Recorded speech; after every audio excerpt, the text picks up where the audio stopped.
கண்ணில்லை என்றாலோ நிறம் பார்க்க முடியாது. நிறம் பார்க்கும் உன் கண்ணை நீ பார்க்க முடியாது. குயிலிசை போதுமே, அடக்குயில் முகம் தேவையா? உணர்வுகள் போதுமே, அதன் உருவம் தேவையா? கண்ணில் காட்சி தோன்றிவிட்டால் கற்பனை தீர்ந்துவிடும். கண்ணில் தோன்றா காட்சியில்தான் கற்பனை வளர்ந்துவிடும். பாடல் போல தேடல் கூட ஒரு சுகமே.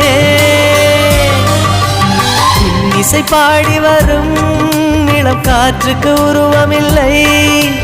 காற்றலை இல்லை என்றால் ஒரு பாட்டொலி கேட்பதில்லை.